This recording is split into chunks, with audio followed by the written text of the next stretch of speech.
Hello, everyone. Thank you so much for joining. So this is Immunefi from ChainSecurity. And today we have a great event for you that we have organized in collaboration with Immunefi and Chainalysis. And as you can see, from Molly helping us already, we have had amazing support from Chainalysis, and I want to thank them really quite a lot for their support and using the software and the promotion and all of that. So thanks a lot to Molly, the star behind the behind the stage there. So today we're going to be talking about basically the anatomy of a DeFi hack. We're going to be talking about how to build a total defense system, from how to prevent a hack from happening with the intervention from Nico Schäfer, my colleague, who's a senior blockchain security engineer at ChainSecurity. And then we're going to move to Immunefi. Immunefi, I don't know why the slides are, yeah, perfect. And then Immunefi, it's going to be Duncan Townsend, the CTO of Immunefi, who's going to be explaining and going into a bit more detail. So for the more technical audiences, you're going to be very satisfied with Duncan's presentation. For the less technical, don't hesitate to ask your questions. I think, most of us are less technical than Duncan, so don't hesitate to ask your questions, and we'll be happy to answer them or to cover things differently if you prefer. And then after Duncan, who's going to be talking about the bug bounties and how to react as a hack is happening, then we're going to have a Chainalysis, Patrick Drummond, who's an investigator at Chainalysis. And then we're going to look at how you can actually track the money that has been stolen, or not really stolen, just exploited, let's say, and how you can track the funds. So this is our anatomy of a hack today, before, during, after. So now the first speaker is from ChainSecurity. So maybe I give you a very small intro on who we are at ChainSecurity. So, as it's written there, we try to build trust in the blockchain ecosystem and make it secure for corporations, governments, and startups. So now our biggest business at the moment is the smart contract audits, but we also work with larger organizations trying to figure out how they can use blockchain in a secure way that can help them achieve their goals. If you can put the next slide, Nico. Thank you very much. So typically, we do reports for big players such as MakerDAO, such as Curve. But sorry, can you put the next and the next? Yeah, perfect. We work a lot on Ethereum, and typically we've also uncovered vulnerabilities on Ethereum itself. Next slide, please. And so this is, again, an example of our clients. So this is it for the presentation of ChainSecurity. I said it was going to be short. Feel free to reach out to us if you want to ask anything. We are happy to, discuss how we can help. And without further ado, let me give the floor to Nico Schäfer, who's going to explain to you how you can avoid hacks in the first place. Nico, do you want to put your webcam? Yes, I think. Hey, hi, Nico. Hey, I hope you all still see the slides too. So thank you very much, Emily. Sorry, Nico. Yep, there you go. Yes. Okay, perfect.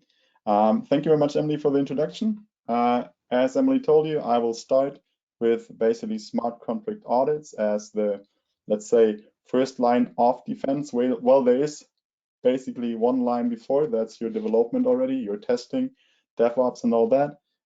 But if your code is basically fully developed and you think it's ready to be audited, then we are the first line. We are trying to find any remaining bugs, vulnerabilities, inefficiencies. And as Emily already told you, the end product you will receive is this report, which you can then also share with the community. And further on, the second and third line, I'm super happy. This event is pretty cool in my opinion, that we have this different setups and how to react on any issues. So let me start why should we secure the smart contracts at all? Securing a smart contract is kind of always a trade-off between what do I want to protect, what's the value I want to protect, how much effort do I want to put into securing something. In the end, nothing will be 100% secure. There will be always a remaining risk. So the question is, how much effort do I want to put into my security? And well, regarding smart contracts, they usually directly deal with money. So that's already a big incentive for most projects to protect their smart contracts. And the amount actually is significant. So if you saw how the DeFi space evolved, it's getting more and more that's put in there, and the whole space is still in the infancy. So it's still not a super developed space, and therefore I think it's really important that watch out where you invest your money, and that you have these projects, well, as secure as possible. Nothing will be secure completely. And what's also special in the DeFi space is, I mean, we know it from the traditional finance space, where we have banks who have systematic risk. In this space, in the DeFi space, there are definitely projects which have significant systematic risk, because the system, the DeFi space, is heavily connected, and I just call it, it's prone to a domino effect, meaning if there are some projects with big issues, this will cause a domino effect, maybe tearing down big parts of the system. So be careful there. And we also had a publication back when we were part of PwC, where we listed a little bit what was hacked or stolen in 2020. So that's what you see on the right side, where you see some of the projects, which might even pop up in the other slides then, where we talk about how funds were traced or how they reacted on hacks. I quickly want to give an overview over my work and what I see as the most common issues when I read through smart contracts, and also when we then see the hacks. Definitely one thing which, sorry for that, I actually rephrased in the other slide. It's not really the flash loans, it's more the manipulation of oracles, which is the issue in the end. Which also was the attack vector for multiple hacks. Then famous, I mean, that's one of the famous hacks ever, the reentrancy hacks. Maybe some examples. I think don't nail me down on that. It's more up from my head that there was, I think, flash loan attacks on Balancer. Then there was BCX, I think, Harvest Finance, reentrancies. I mean, the DAO hack, LendFE or whatever. There were multiple. They are also on the slide here.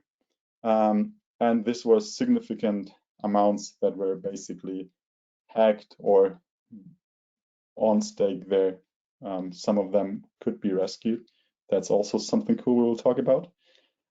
Then something that actually happens a lot, where people might think they need to reinvent the wheel, and we have flawed upgrade schemes. I'm sorry, Nico, can I just interrupt you for 1 second? So I'm not super technical. Can you explain a bit more, you know, kind of what's a flash loan, how that works, what's a reentrancy attack, basically, like on a very simple level, just so that we can understand a bit better? Yes. So basically a flash loan, let me skip some slides now. The idea of a flash loan here is that you take a loan. So the flash loans are pretty special in the DeFi world, because you basically can only have that in the DeFi world. It's not something you can have in traditional finance, because what you can do is you do something in one transaction. So you lend money and you pay it back in one transaction. As this transaction is atomic, you basically only get the money if you also are basically pay it back, because there will be a check, and the whole transaction is not executed if you don't pay it back. So that's pretty special. And as there is no counterparty risk, because if I lend money out, I know that I'm getting it back. I can actually lend out a lot of money to anyone, because I don't really care. I know I get back the money. I know I get back the interest. So take as much as you want. So that's basically a flash loan. Emily, I hope this was comprehensive. If not, feel free, everyone, to ask questions there. Yeah, and reentrancies is basically when you re-enter a system, meaning you calling a function and there's a possibility to somehow call this function again, or it might even be not the function, it might be a reentrancy into the system somewhere else. For both, I basically will have some more examples.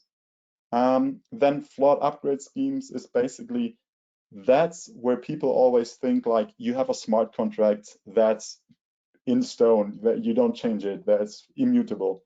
That's not the case. So depending on the smart setup of the smart contracts, it's upgradable. A little bit more, you have some more restrictions to usual upgradable software, but in the end, it's upgradable. And that means that you need to be really careful if you upgrade such sensitive systems. And if you have a mistake there, this can really screw the whole system, because some things are immutable more or less, and this then leads to issues. Then denial of, so DOS, sorry for basically taking the abbreviation there. It's the denial of service, which is something that can be done if a contract has some flaws pretty easily.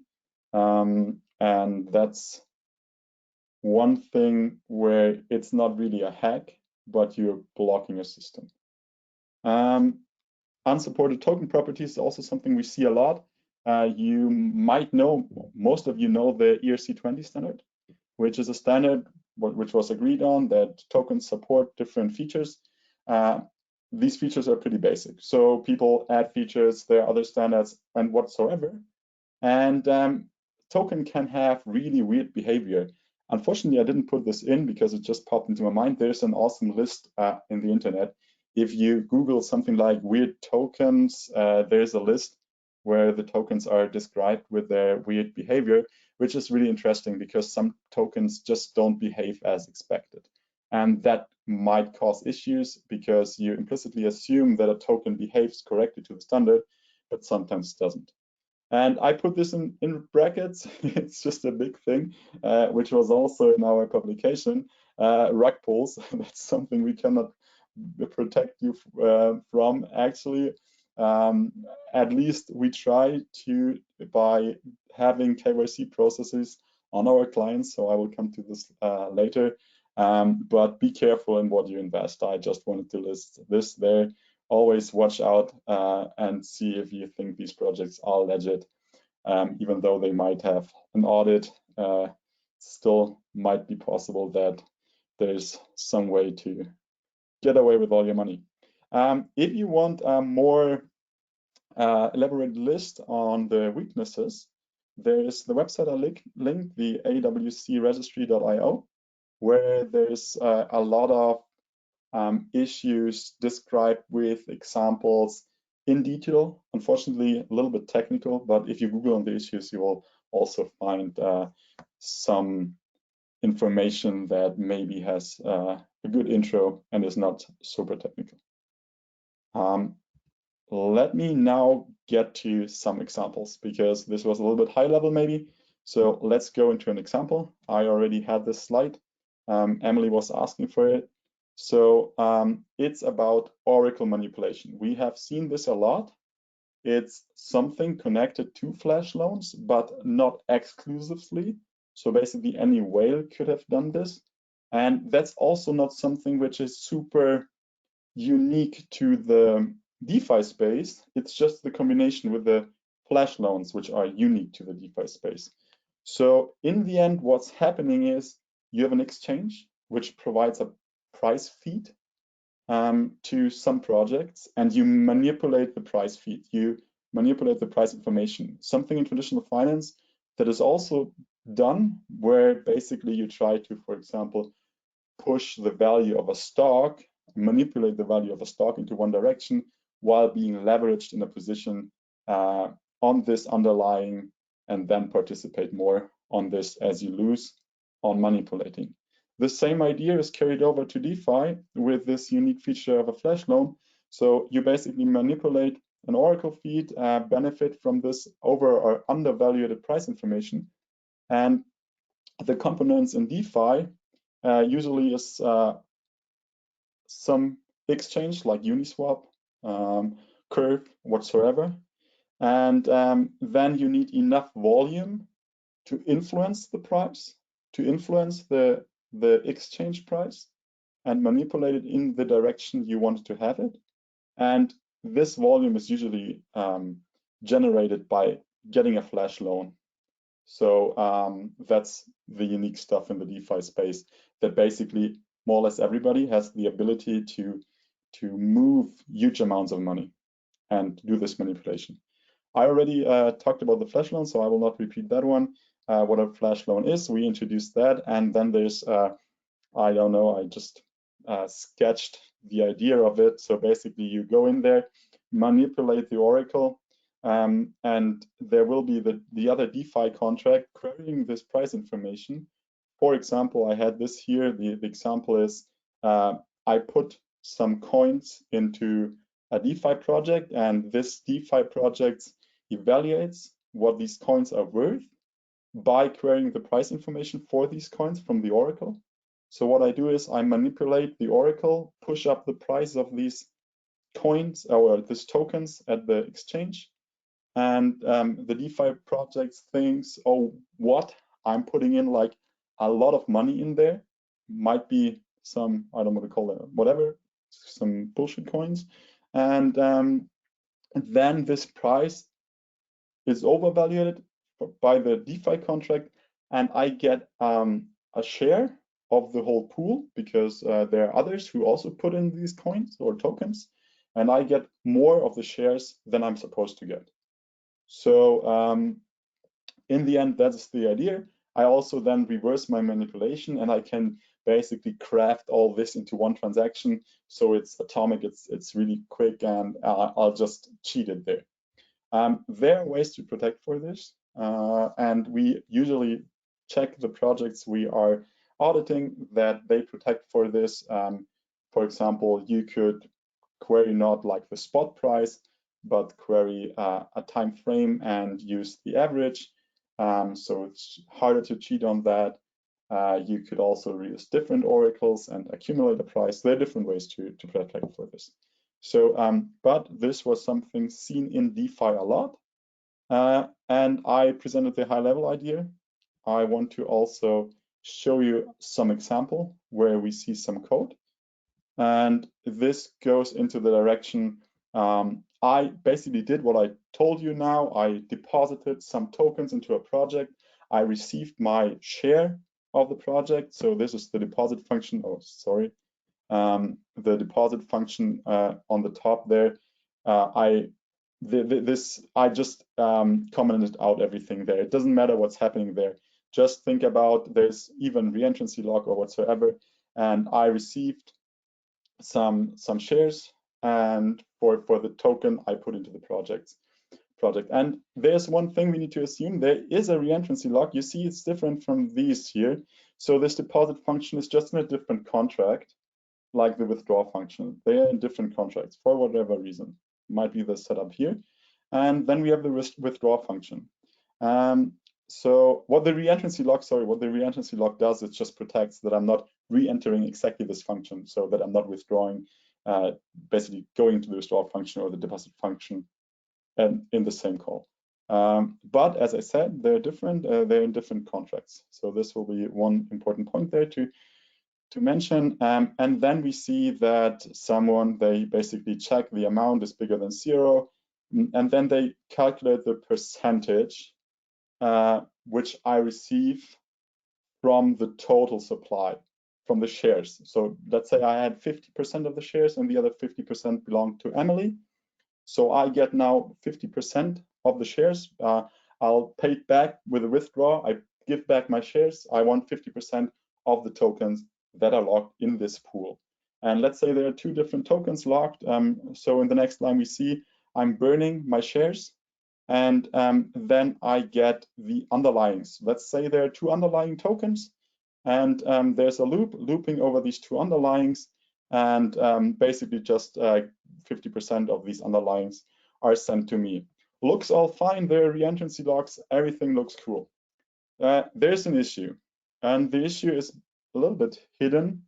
It depends on how this, here's a different contract called, how this contract basically behaves and how this function is implemented. Because as we said, there might be tokens that behave a little bit differently than expected. And if they offer the opportunity to do something like calling or hooking into with other code, here, for example, it might be possible that because deposit and withdraw are in two different contracts with different reentrancy logs, meaning they also have different state variables that are locking these functions. What I can do here is it might be possible for me to call from here into deposit again, screw up basically the token amounts in the pool. And as here the token balance of address this is calculated, I would receive different percentages. I mean, I would receive still 50%, but the token pool would have different balances. The system would have trouble here. That's kind of a real world example we found. And this is easy to fix. They just need to separate the stuff and calculate the percentage and for each token and then withdraw the tokens. So this was a real world example, which was the deep dive where we saw a little code. This was the high level example. And I need to check. Okay, I'm perfectly in time, I think. Then let me talk a little bit about the process, how we would audit a project. Given you want to have an audit, you basically contact Emily. So feel free to contact Emily, and she will collect all the necessary information. You provide your code base, and we estimate the project. You will get in our onboarding and KYC process, which was mentioned before, where we try to filter the projects that we have high quality projects. And after signing the contract, we start with the code audit and aim for an intermediate report. So we will write up all the issues we found, send you this intermediate report, and you can fix the issues and we will review the fixes. There might be some iteration because fixes might sometimes introduce new bugs, and we will write the final report. Then, yeah, the audit itself is partly tool supported. Mainly it's manual audit where we have experienced auditors who have seen a lot and try to find all the issues in the code. Then this is my last slide, because that's also the bridge over now to the next part, the limits. We always do our audit based on best effort. So there was like maybe one small story. There was really someone calling us and was like, hey, but that doesn't make sense if we cannot sue you. We want someone who has lots of assets that we can then sue and take from the company if you basically make a mistake. That's not how it works. We are doing this on best effort. We really try to help our clients, but we are not liable. Because that's also in my opinion, the most reasonable answer on that. First, we cannot foresee the future, meaning there might be a project that is safe in the point of time we audited, but with upcoming new ideas, new projects, it might get unsecured. The other thing is we are also not almighty and we all make mistakes. So if we do that, I'm handing over now. Let me say thank you here, and if you have questions, feel free to post your questions. Thanks a lot, Nico. It was super interesting, and actually we already have a question. So are there any best practices that need to be followed for the development life cycle of DeFi smart contracts and protocol? So any best practices that need to be followed? Yes, I mean, they're basically the best practices that you should follow if you develop any software. So the most important part of everything, in my opinion, is testing. So really get good testing, good coverage. Also, basically test it in the most realistic environment as possible. Don't mock up too much. And else, I think usual usual software development practice apply on this. They are also for developing their amazing tools, their amazing software packages and frameworks. Depending on what you are familiar with, might be you like Python more, then go for something like Brownie. If you like JavaScript more, go for something like Truffle or Hardhat. So they're amazing frameworks also. I hope this answers the question. If not, feel free to elaborate. Thank you. So I don't. Thank you. See other questions? So guys, if you have any more questions afterwards, don't hesitate. Just write that it's a question for Nico or for Duncan or for Patrick. Don't hesitate to ask even later. Nico, thanks so much for this explanation. I feel like I being in the company, I feel like I understand more thanks to you. So thanks a lot for that. So now we're gonna have our next presentation from Duncan, the CTO Immunefi. So this is going to be very interesting because Immunefi, so not only do they do bug bounties, and they're one of the biggest, or maybe the biggest bug bounty provider for DeFi, but also they have something called a war room. And this is so exciting. As soon as I heard about that, I wanted them to be in this event because it's basically the first response, the emergency responders when you realize that there is a vulnerability or that there is an exploit. So Duncan, I'm going to give you the floor. Is there any way you can put your webcam, or are we just going to be hearing you? I think you're just going to hear me. The software I'm using is not really playing nice with my webcam. Sorry. Perfect. Thanks a lot, Duncan. The floor is yours. Thank you so much. Excellent. Well, thank you, Nico, for that overview of your first line of defense. Let me say bug bounties are your last line of defense. Also talk a bit about my own role. So as CTO of Immunefi, my role consists of evaluating a lot of bug reports, doing these war rooms, this crisis management, of course, doing some little smart contract development myself, and looking for bugs in our client's code. So we're going to do sort of a broad overview of what you should do to make it so that if you do have a vulnerability, if your auditor misses it, if your bug bounty program misses it, what next? So next slide, please.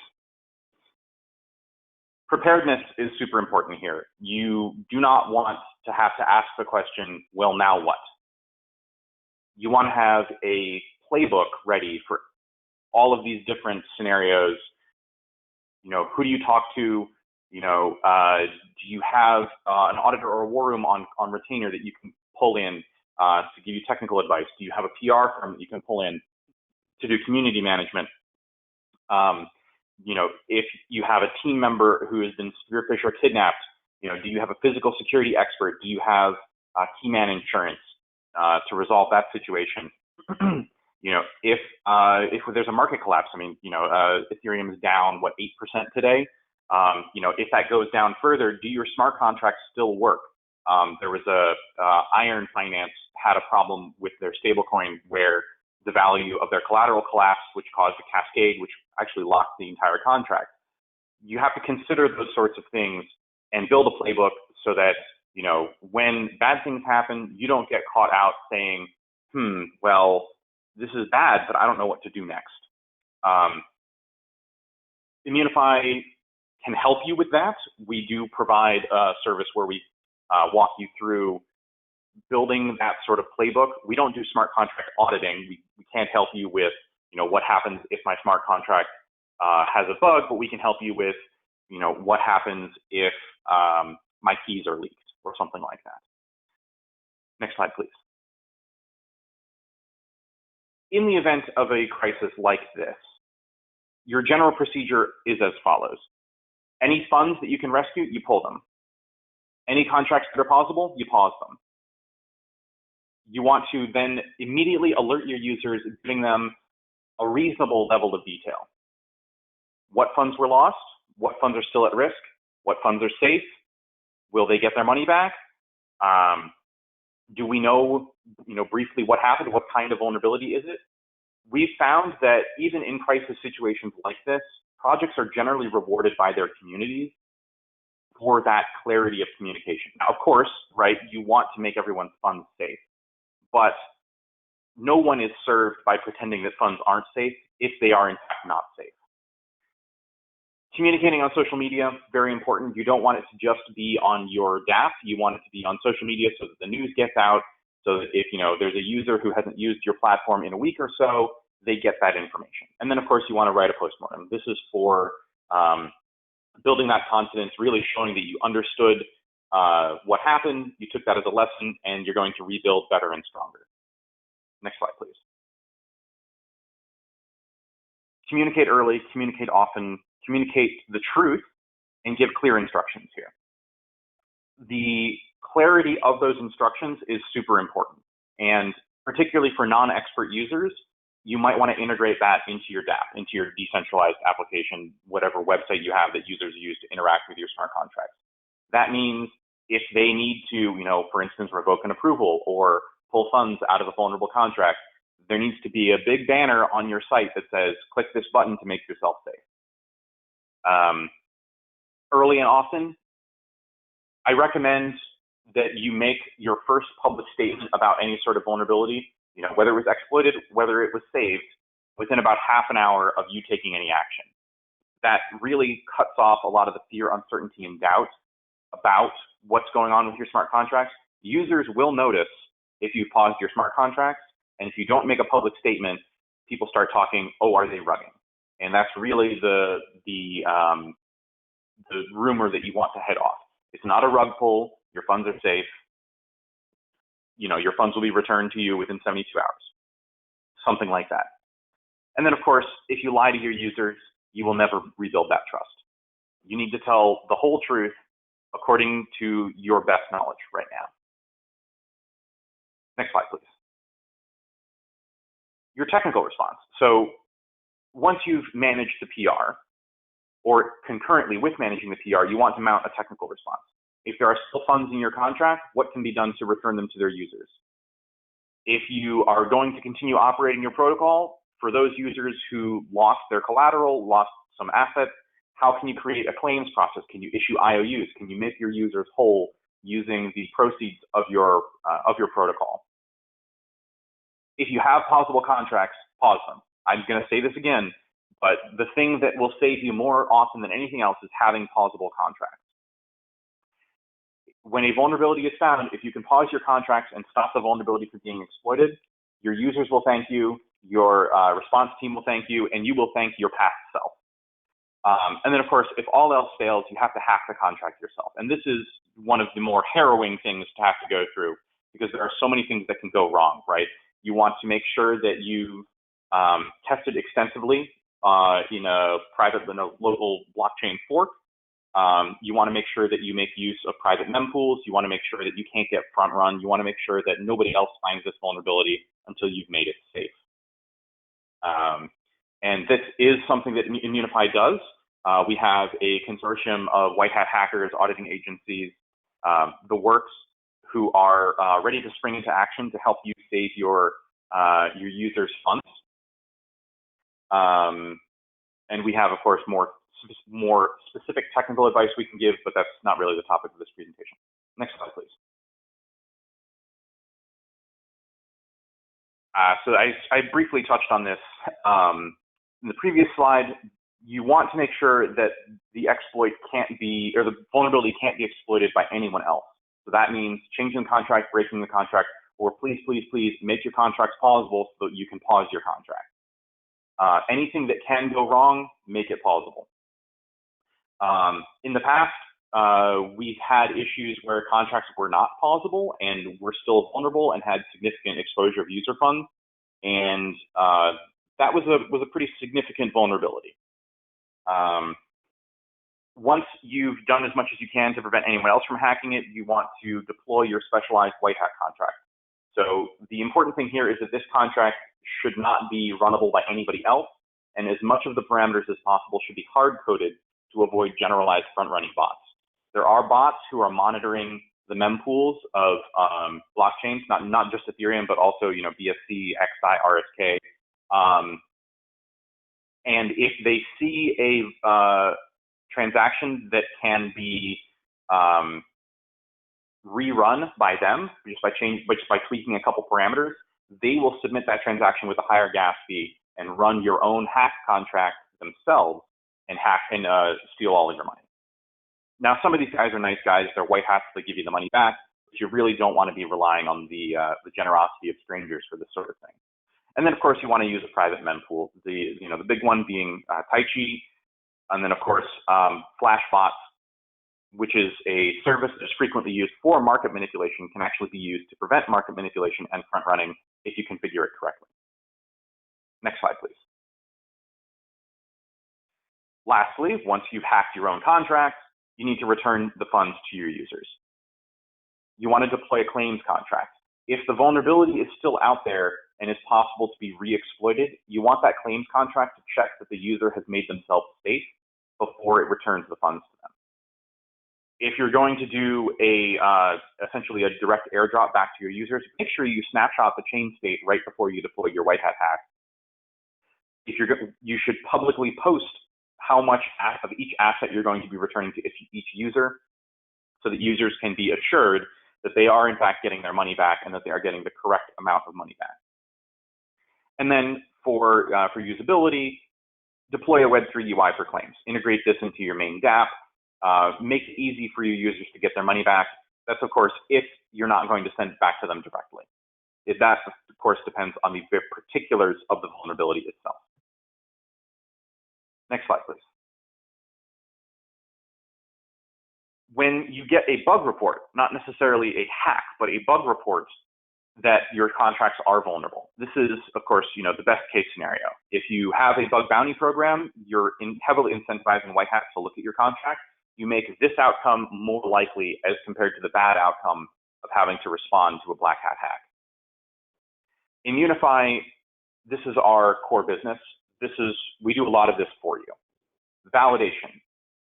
You want to make sure that the report is real, that there are funds at risk, and that it warrants a response.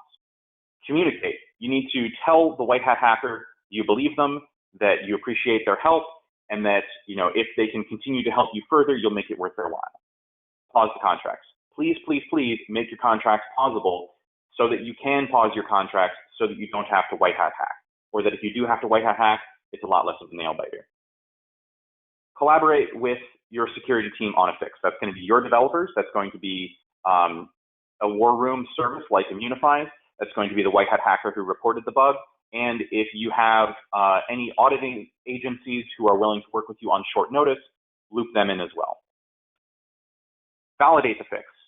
So if your contracts are pausable and funds are locked but still at risk, before you actually deploy your white hat hack, you want to farm it out for review. That means getting auditors involved, getting your community involved. It means posting a special bug bounty. We've had projects post a special, if you can break our fix, we'll pay you $50,000. Those work great for making sure that your fix isn't going to break anything or isn't going to get abused by generalized frontrunners. And then, of course, lastly, you want to deploy that fix and keep your community informed. The more you can do to keep the community looped in at every step here, the more your community is going to reward you for being honest and forthright with what's going on. Next slide, please. So I'm going to pause here before we get into some of the deep technical details of some bugs that were reported through Immunefi for questions about what to do just before and during a hack event.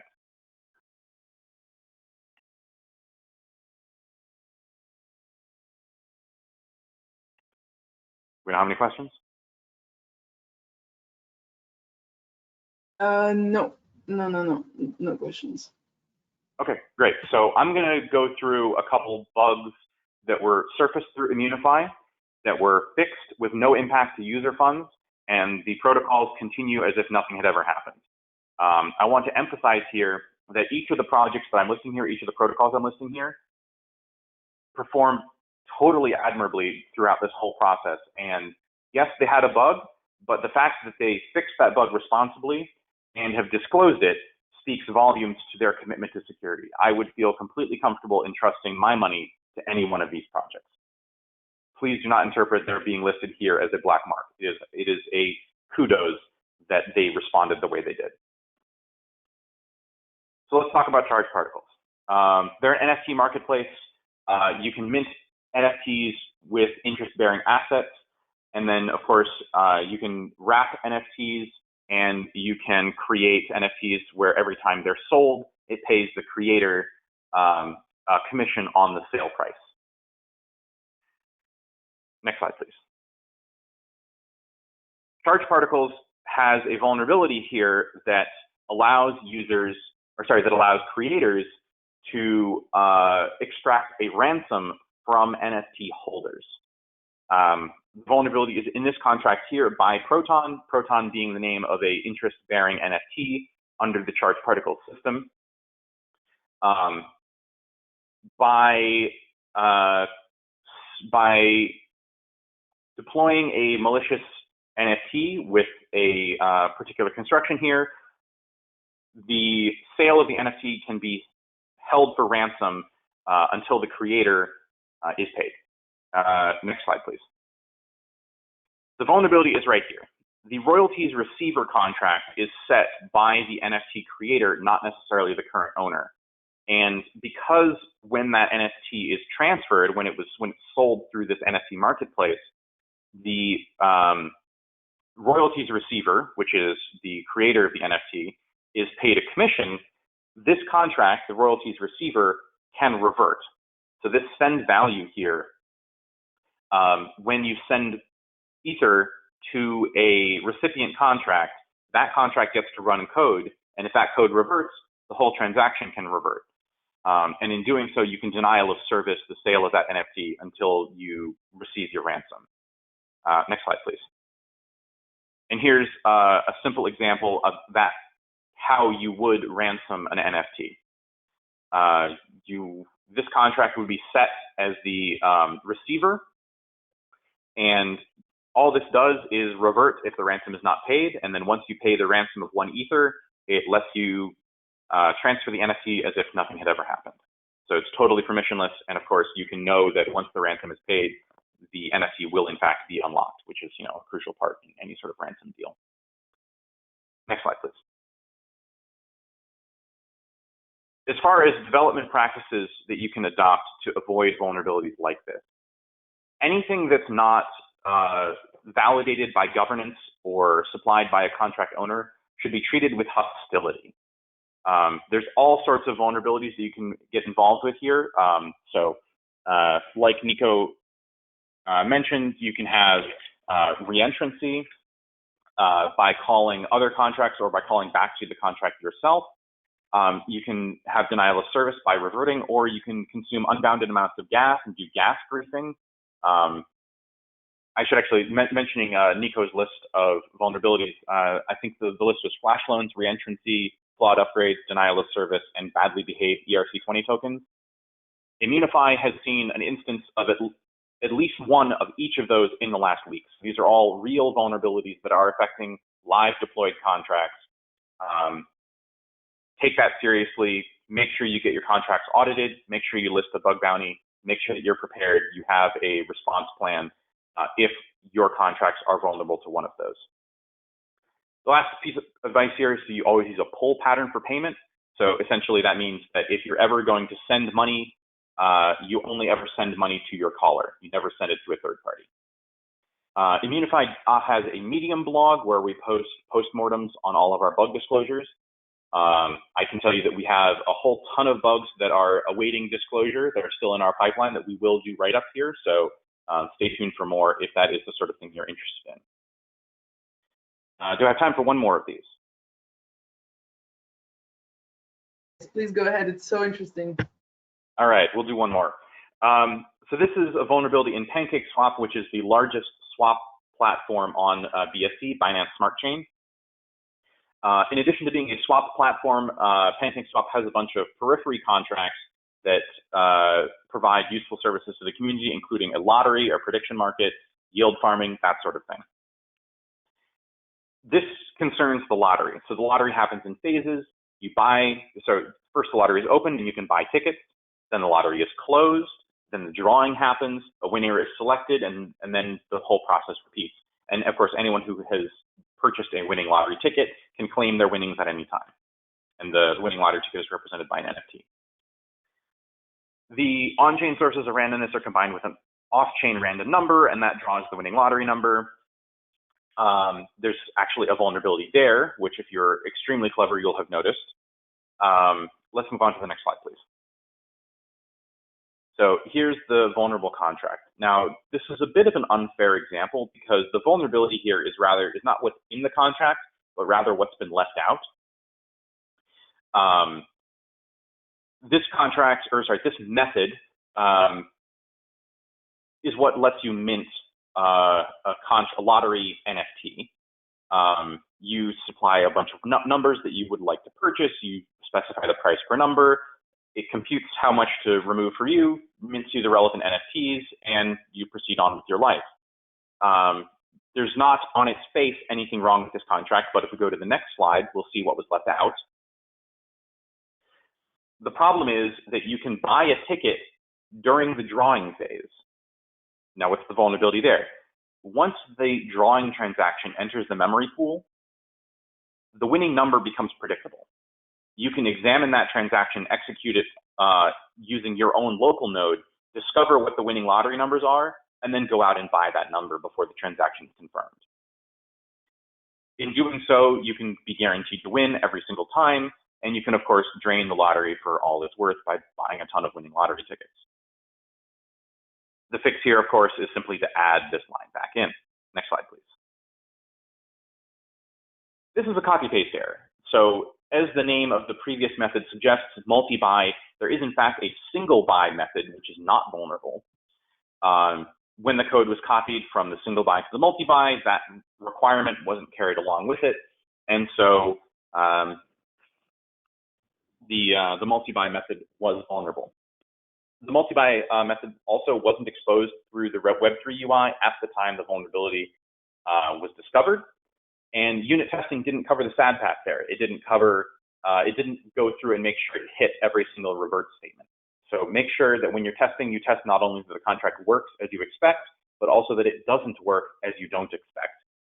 That means you need to make sure that you hit every single require statement in your code. And a good coverage tool will let you know when you have when you've missed on that. And once again, if you would like more detail here, there's a full write-up on our Medium. Next slide, please. My last example, and I'll try to blaze through this as quick as possible because I know that we are a little bit low on time. This is Zapperfy. They're a portfolio management platform. They let you move your funds around between various yield-generating strategies in DeFi. The particular contract that we're dealing with lets you do easy management of Uniswap V2 LP positions. The Uniswap automated market maker, of course, pays yield to its stakers as the pools are used, as trades are made. The swap fee goes to the LP stakers. And in this case, the contract is used to quickly withdraw liquidity, or withdraw LP tokens, liquidate the position, and move to a different LP pool if that pool is generating better yields. There's an EIP proposal, 2612, which lets users authorize the transfer of tokens without submitting a transaction on chain. It's rather clever. And the vulnerability here is that the interface with that so-called permit API of the Uniswap contract was not implemented correctly. So if we go to the next slide, we'll take a look at that. So Zap out with permit basically lets you remove your LP tokens or your liquidity from the Uniswap LP pool. And this extra argument, the permit data, is supposed to be the signature that authorizes the Zapper contract to withdraw your LP tokens. The problem here is that there's no validation as performed. So if we go to the next slide. What's in red here is the vulnerability. The pool address, we just invoke the very low-level .call on it. And in doing so, we can call any method whatsoever. So if a user has set an approval for the Zapper contract, what can now happen is an attacker can call into the Zapper contract and say, that victim user, why don't you just give me all of their money? And the Zapper contract will happily comply. So next slide, please. The takeaway here is don't use .call. It's extremely dangerous. If you're going to use it, make sure you know what you're doing. You should not take arbitrary opaque call data. You should always take structured data and turn it into that call data on chain. This is a less error-prone way of attempting to sanitize. If you have to take arbitrary call data, make sure that you apply some really robust whitelisting. You need to whitelist those selectors. You need to whitelist which methods can be called. You should whitelist which contracts can be called. And if possible, you should destructure that call data and apply some constraints to it. And of course, a linter or static analyzer, or in fact, Sol-C, the compiler itself, will complain at you if you're using low-level call. So try to avoid it. And then once again, there's a medium write-up if you are interested. And that concludes what I had prepared for you guys here today. I will pause again for questions. Thank you so much, Duncan. It was really, I mean, so much content that is really, applicable, that is graphic, that, I think it's really, I mean, I learned a lot, and really, I'm really thankful for that. So I don't have questions there, but I think one question that could be interesting would be the one that was asked to Nico. What are, in your opinion, the best practices when developing those protocols? If I understood, you think smart contracts should be possible. That's what I'm gonna remember. Is there something else? What are the best practices? Yeah, so plausibility is just an acknowledgement that you yourself may write a bug and that it may become necessary to mitigate it on chain. Of course, we hope that doesn't happen, but your war room will thank you if your contracts are possible. As far as best practices, use a static analyzer, use a linter. So that would be something like Solhint and something like Slither as a static analyzer. Those are sort of your base level of here are things you should think about not doing. Unit test coverage, as Nico said, super important. But for next level testing, I recommend the use of a property-based fuzzer. Define the invariance of your contract, let the fuzzer run on it for hours to days to weeks. See if your fuzzer can find a way to break the invariance of your system. And then of course, make sure you get an auditor, make sure you get a good auditor. If you want opinions on which auditors to contract, of course, I recommend anyone who's presenting here, but also you can contact Immunefi and we can put you in touch with an auditor that we recommend. And then of course, you want more than one audit. And if you're going to be deploying new code, you want the new code to be audited. And then of course, periodically, you probably want to go back over your entire protocol and get a whole ecosystem audit, particularly as new vulnerabilities surface, as new EVM hard forks are added.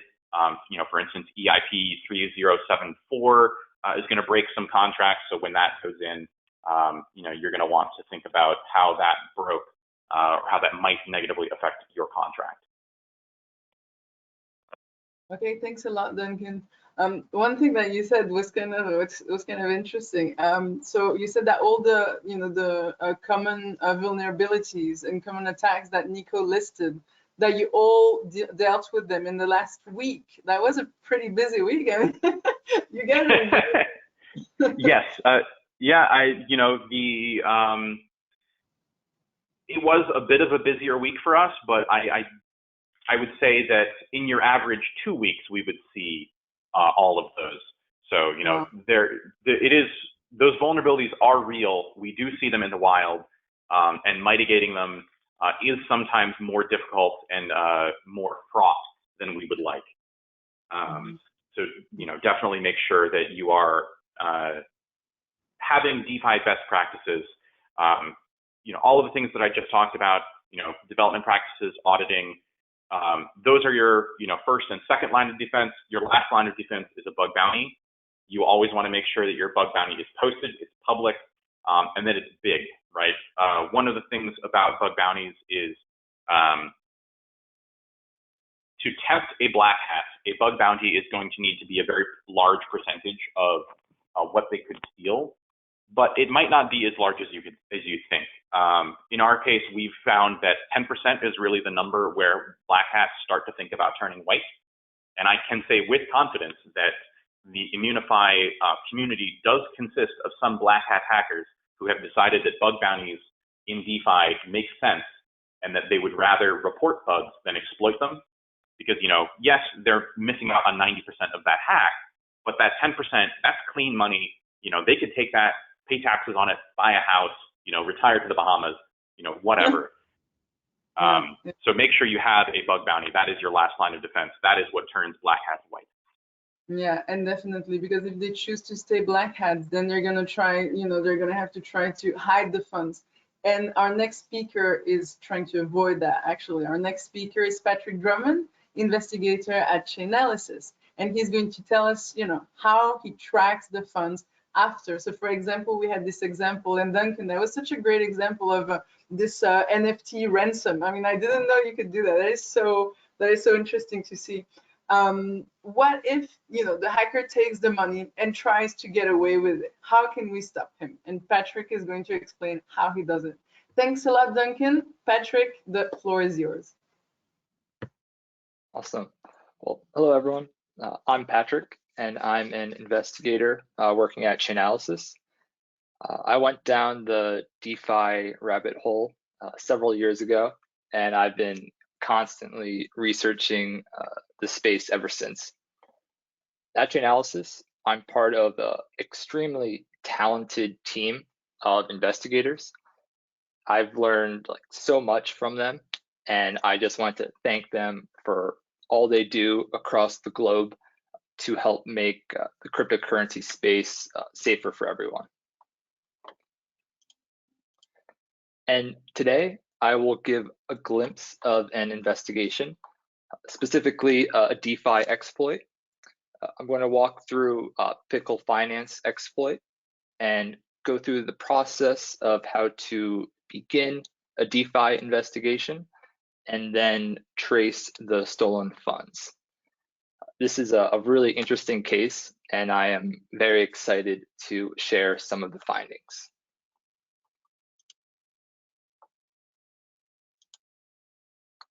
And just a brief overview with Picklefi.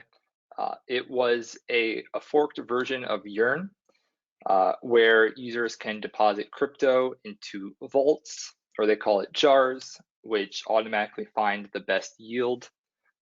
The jars are controlled by a controller contract, which enable direct swaps between the jars. And an attacker created a malicious kind of copycat contract. They named it the evil jar. They then swapped funds between the evil jar and the real jar that had users' deposits. And they made away with about $19.7 million, all in the stablecoin DAI.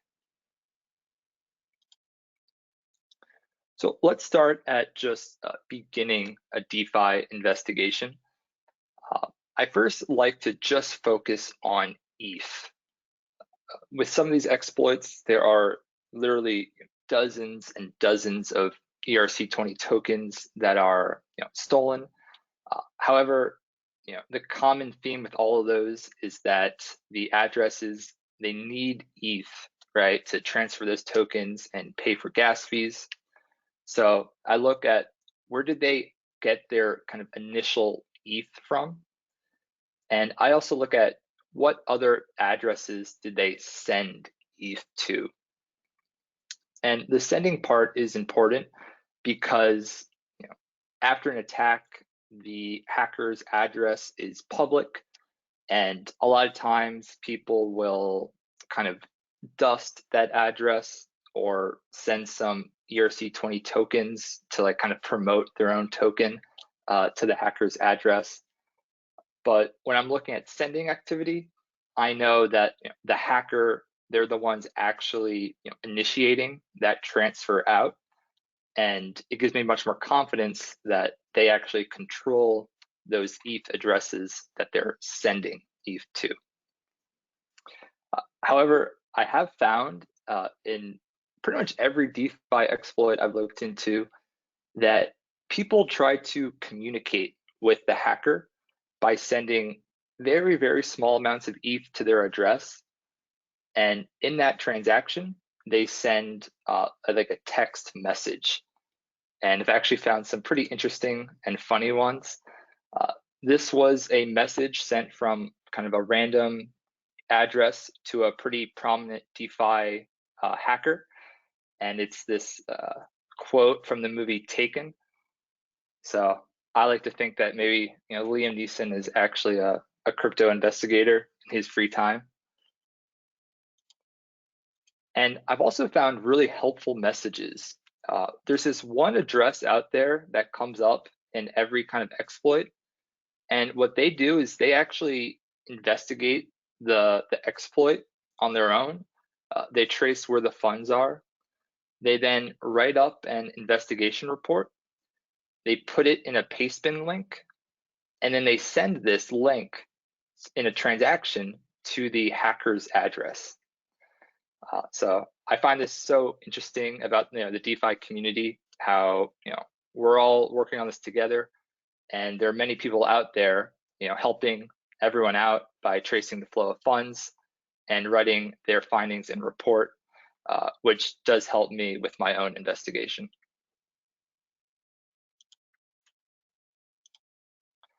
So now to get into the initial stages of the Picklefi exploit, this was the contract that was used to exploit Picklefi. This was the address that was used to create the contract. And it was also the address that sent the transaction to execute the exploit. And if you look at the specific transaction that drained the pickle jar, you find that it cost 3 ETH. It cost the hacker 3 ETH to execute this transaction. And that tells me that they had to get this 3 ETH right before the attack. So that's where I initially start to see, all right, where did they source this ETH that was used to initiate and exploit the protocol? And in this case, they got the ETH from Tornado Cash, which is probably the most popular Ethereum mixer. So the hack occurred on November 21st at like 1835. So about 14 minutes before the hack, the attacker withdrew 10 ETH from Tornado Cash, and this was the ETH that was used to pay for gas fees. All right, and this graph is showing the initial DAI movement. So this purple line here, this was the 19.7 million DAI that was taken from the Picklefi contract to an address that the hacker controls. Again, this occurred November 21st, 2020. And the DAI actually sat idle at this address for several months. And then on January 7th, 2021, the hacker started to move the funds. And that's where you're seeing with these green lines here. They completely emptied out the 19.7 million DAI sitting at this address, and they sent it to 4 new addresses.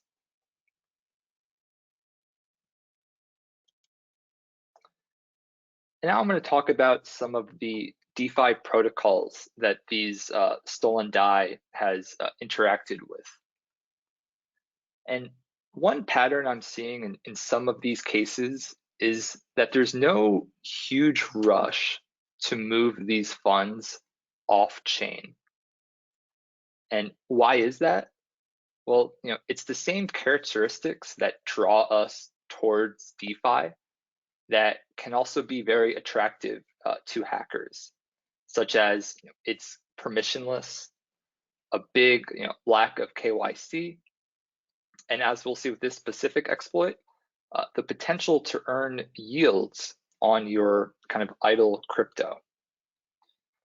Now, this can be kind of frustrating as an investigator because you cannot really stop these transactions from happening. That's just like the nature of the blockchain. There have been times with this specific exploit where I'd be looking at the hacker's address on Etherscan, and I would see, pending transactions. So in real time, they're moving the DAI around, depositing it in some protocols, and I can only really just kind of watch it and see where it goes.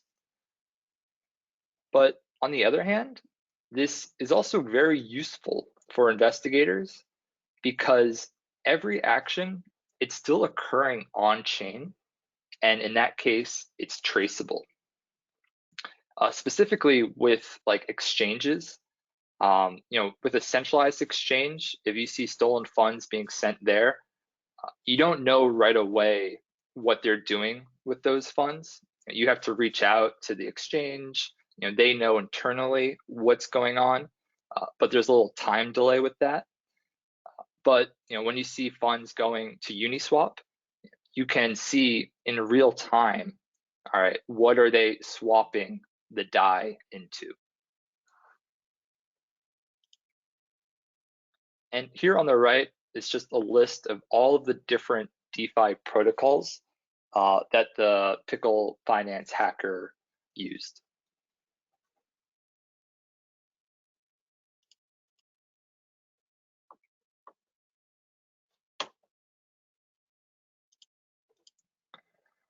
All right, and I don't have time to go over every single protocol, but I wanted to go over some of the most important ones, starting with decentralized exchanges, specifically Uniswap and 1inch, which is an aggregator. But these two show up in many, many different exploits because they're kind of the most used DeFi applications out there. So what you're seeing here, these are the original kind of transfers, the green lines to the 4 new addresses. And then these blue lines is the hacker sending the DAI to 1inch and Uniswap. And they swapped the DAI into ETH, ZRX, and Uni, but the vast majority was to ETH. So I'm going to show you how you can kind of trace through these decentralized exchanges and to continue following the flow of funds.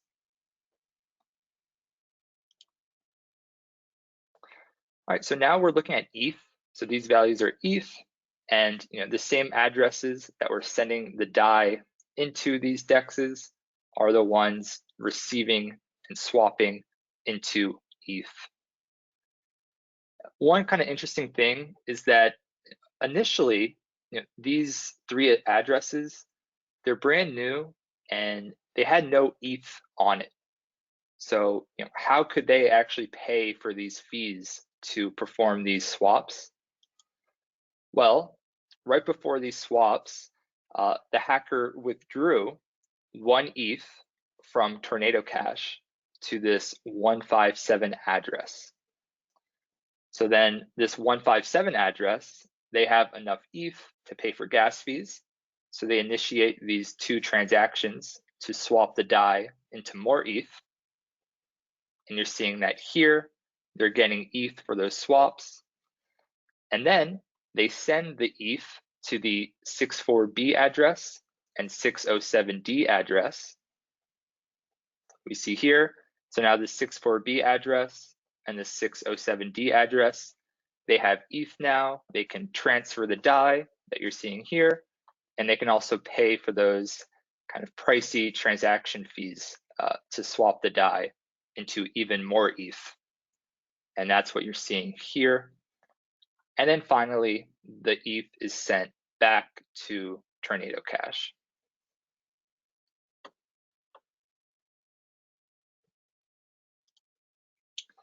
And now I'm going to talk about how the hacker used DeFi to earn interest on the funds. So 6 million DAI was swapped to ETH, but 19.7 million was drained. So what happened to the remaining funds? Well, as we see here with this transaction, the hacker essentially put the DAI to work. They deposited 13 million DAI into Compound for interest. And this is also very kind of DeFi specific just because Compound, it's permissionless, there's no KYC. Obviously, the hacker felt comfortable enough to deposit the funds from this very public exploit into Compound to get maybe 4 to 8% interest on that DAI.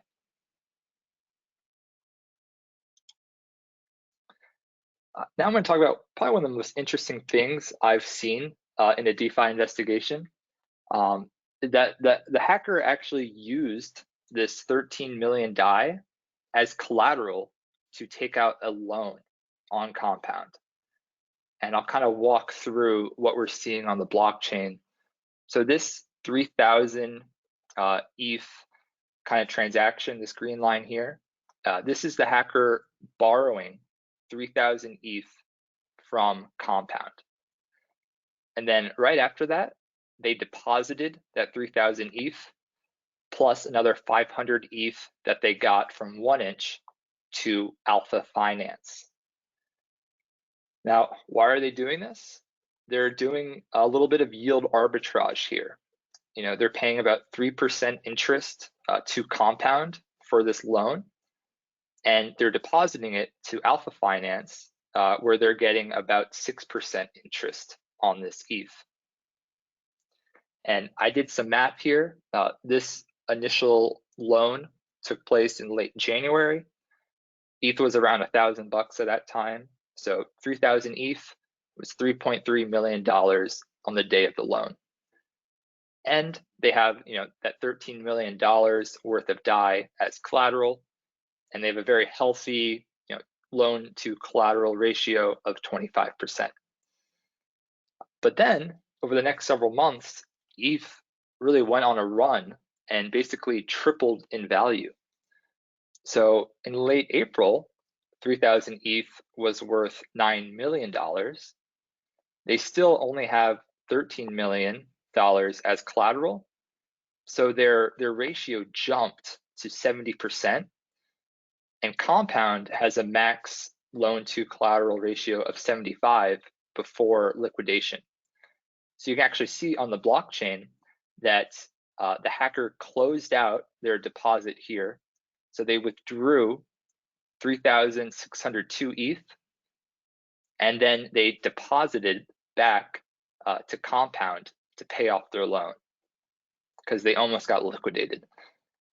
And we can see here they deposited 3,500, they withdrew 3,602. So they made about 102 ETH profit from Alpha Finance. And then with Compound, with the loan, they borrowed 3,000. Looks like they paid about 34 ETH in interest. So they still made about a 68 ETH profit. And I think this may be the first instance of stolen funds being used as collateral to perform yield arbitrage. And in this case, we also saw kind of another theme of DeFi, which is money is elastic. And generally, crypto will be deposited to wherever the highest yield is. And in late April, Aave, which is a competitor to Compound, they launched a liquidity mining program that gives users extra rewards for lending and borrowing on the Aave protocol. This rewards program was executed on April 26th and started making the news on April 27th. And what did our hacker do? Well, on April 29th, they withdrew their DAI from Compound. And then 20 minutes later, they deposited that same chunk of DAI to Aave.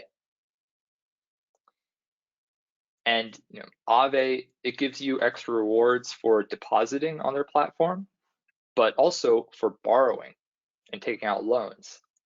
So what did our hacker do? Well, they used this 11.4 million DAI as collateral, and they borrowed 8.5 million DAI. But they didn't stop there. They then took this borrowed 8.5 million DAI, they deposited that back to Aave, they use this as collateral to take out a 6.3 million DAI loan. And then they repeated, and then they repeated that again. So they really only have this 11.4 million DAI. Did kind of fractional reserving and more loans. And they're doing this to take advantage of Aave's rewards program, because the more DAI that they deposit and borrow, the more rewards they will get. And I think this is a great example that also shows how DeFi savvy this hacker really is. So the remaining funds now, the majority of the DAI, it's still in Aave. The rewards program goes to July 15th. So I'm curious to see if they kind of switch their strategy once they're not getting any extra rewards. But due to some extremely leveraged borrowing, they have 27.7 million DAI deposited, and they have 20.8 million DAI borrowed. And in the span of 2 months, they've already achieved over $100,000 profit of rewards. Additionally, they have 4 million DAI in Alchemex, and with that, they borrowed another 1.8 million Alchemex USD, and then they have some remaining tokens still in Compound.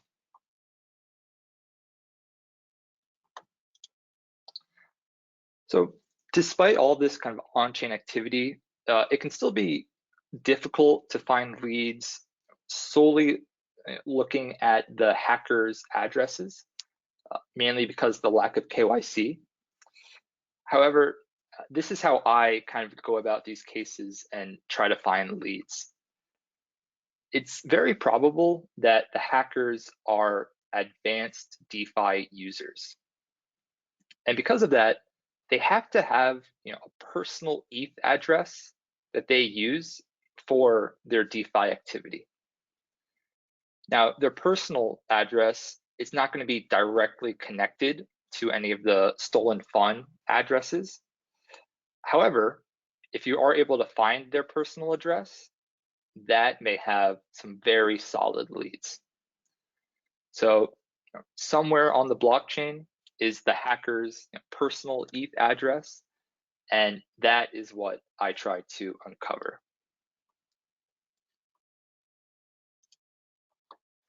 And in conclusion, after talking about all these DeFi exploits, I think it's still important to let everyone know that majority of DeFi activity is not illicit, and that in 2020, we found that just 0.05% of all funds received by DeFi platforms came from addresses associated with criminal activity. Despite that, this still is a very big problem, and everyone here wants to protect DeFi users and see the industry grow.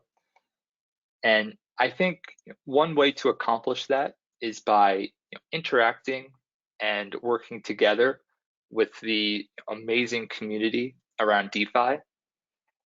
As we've seen today, there are smart contract auditors and white hat hackers who are identifying vulnerabilities. And then there's blockchain investigators tracing the funds and raising awareness to their final destination. And I think together we can help make the DeFi space much safer. And with that being said, if you found this presentation interesting and you want to talk more about DeFi investigating, please feel free to reach out via my email address. And I just want to thank everyone for watching, and I'll hand this over to Emily for some closing thoughts for this panel. Thank you so much. That was crazy interesting. I can't believe that, they have the guts to do that. I mean, this is crazy that to steal so much money. I mean, not steal, exploit so much money. And then, keep basically investing it at where everybody can see. That is just mind-boggling to me. Thanks a lot. So we had one question. Give me a second. So basically, they were asking how it was possible for the hacker to transfer the funds from the normal jars to the evil jars. I don't have the question in front of me. I'm sorry, but that was basically the question to re-explain how it worked in kind of a simple way. Oh yeah, I have it in front of me. Sorry about that. So could you give a simple explanation of how the Picklefi hacker was able to swap funds from the legitimate jar into the evil jar? Well, to be honest, I'm not as knowledgeable in the specifics. I think maybe Nico or Duncan will know much more than I do about that. Yeah, but there has been a really good write-up. I can send this link maybe in the chat, and it goes over the technical aspects of this hack. Great, thank you. Yeah, it would be great if you posted in the chat. In the meantime, I don't know, Nico or Duncan, if you know a bit about this attack and you want to kind of explain, or maybe you're not familiar with it yet. I don't know, Duncan, if you can like ad hoc explain. I just wanted to offer to also send, I think, a similar link. I have a big list where I have hacks, the DeFi hacks, and then explanations and all that. And I can just pull up my list and see if I find some more links on that. Else I would hand over to Duncan. So I don't know off the top of my head, but give me 5 minutes. Okay, sure. So we have a very funny comment over here. You're going to turn us into hackers. But no, we have to become white hat hackers, and then you can actually use the funds. I mean, this is what we've been taught, right? Because, I mean, this guy there, and, I say guy, maybe it's a girl. This girl there, they're making money, but they haven't been able to use it for themselves and to take it out, So let's see. And I'm sure that, Patrick is going to catch her or him when they do. All right. Yeah, this is actually a pretty quick one. It's just insufficient validation. There was no check that the recipient jar was actually deployed by Pickle, and so as long as you implemented the jar ABI, then it would just send you money. Perfect, thank you. There's also, I pulled up my spreadsheet with all the hacks and the explanations, and I saw I have the same source. I have one other source describing it, and I also pasted in, I hope these are the right transaction because it's a little bit messy, links for Etherscan. Okay, thanks. I have a great question here. Why wouldn't the hacker directly put, and I guess now this is questions for all the panelists, right? So just, if you want to answer, just go. So why wouldn't the hacker directly put the fund in a mixer? And can you trace through a mixer? So Patrick, you were talking about Tornado Cash. Can you trace through something like that, or? Yeah, I can't speak to like specifics, but kind of a background. Mixers they break the link of deposits and withdrawals. So some other address deposited 1 ETH to Tornado, and a different address withdrew it. And you see with these deposits, right? These two addresses are depositing ETH to Tornado, and another address is kind of withdrawing it, and there's no like direct link. What I can say is that mixers, it still is all on chain, so you can try to look at withdraws, maybe match up deposits withdraws, but there's no direct link to that. And that's a good question about the why didn't they just convert everything to ETH and then put it through Tornado? I don't know the answer to that. I think maybe they just wanted to keep some in the DeFi protocols. They're definitely very advanced users. So I guess we'll have to see what happens to the remaining die. But if it comes, so the issue with mixers, right? It's always about the size of the anonymity set relative to the size of the asset that you're moving. The longer you keep your asset in the mixer, the bigger your anonymity set.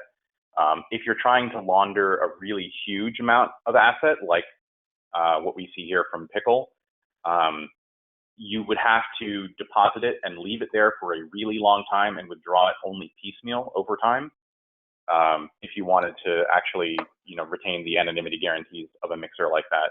As far as the technical soundness of a mixer like Tornado Cash, Tornado Cash is very well designed, but it's all about exactly how you use it.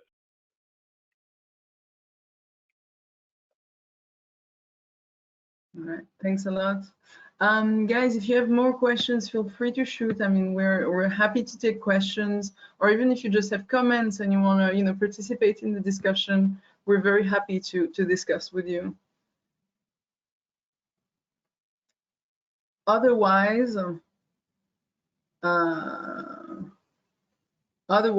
there are no more questions, I guess we could close the event.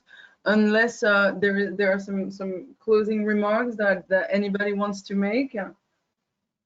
Any of the speakers? Okay. I think it was really interesting. Thank you very much. This was amazing. This was pretty cool, in my opinion. I don't know. Yeah, thank you, Nico. Thanks a lot for your insight. So we have some comments that it was a great talk. Thank you very much, guys, for supporting us. So just to close, I want to say again a big thank you to the presenters, so to Nico, to Duncan, to Patrick, but also to Chainalysis, to Molly, who really supported us to organize this event, to put this together. This has been recorded, so if you want to go back through it or share it with your friends, feel free to do so. So it's going to be on YouTube. I'm going to post it soon. Some other comments that it was very interesting. Thank you so much, guys, and we hope to see you soon at further events. Bye. Amazing. Thank you.